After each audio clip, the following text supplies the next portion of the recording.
The tragic story of the Elephant Man will leave you in tears. In 1892, a traveling circus rolled into the town of Lawless City, Louisiana. At the time, a man named Doug Graves worked diligently as a gravedigger in the local cemetery. Known for his quiet demeanor and strong work ethic, Doug had lived a life marked by hardship and ridicule.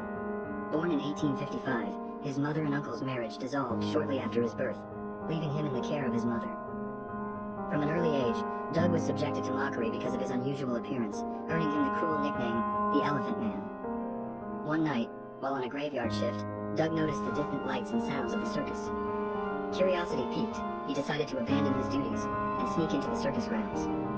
However, his attempt at stealth was unsuccessful when security apprehended him and brought him before the circus owner, Zoltan Pepper. Zoltan, recognizing an opportunity, presented Doug with an ultimatum: participate in an upcoming act or face charges for trespass. Faced with little choice, Doug reluctantly agreed to take part in the performance. He was given a quick briefing on his role, which seemed simple enough. He was to lie in a rectangular box while the magician performed his act.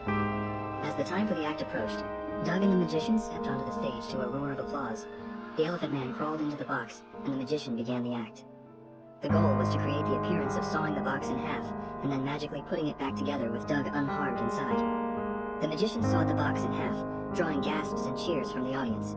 Standing triumphantly between the two halves, the magician bowed, then proceeded to reassemble the box. However, as the performance reached its climax, the unexpected happened.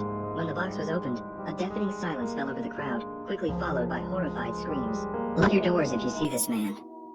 In the spring of 1883 in Blueberry, Massachusetts, the town was dealing with a bunch of robberies in homes and stores, occurring in the middle of the night. It got so bad that the town itself almost went bankrupt, because everybody lost almost all their money due to theft. The only clue the police had was that the perpetrator was a very small man, but nobody was able to get a very good look at his face or clothes because he was so quick.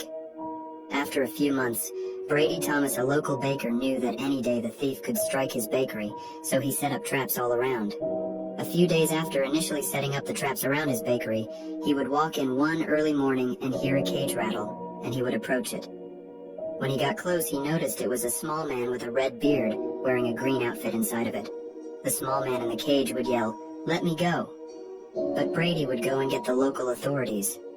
The man was later identified as Declan McShamrock, a man from Ireland, and they charged him with over 300 robberies.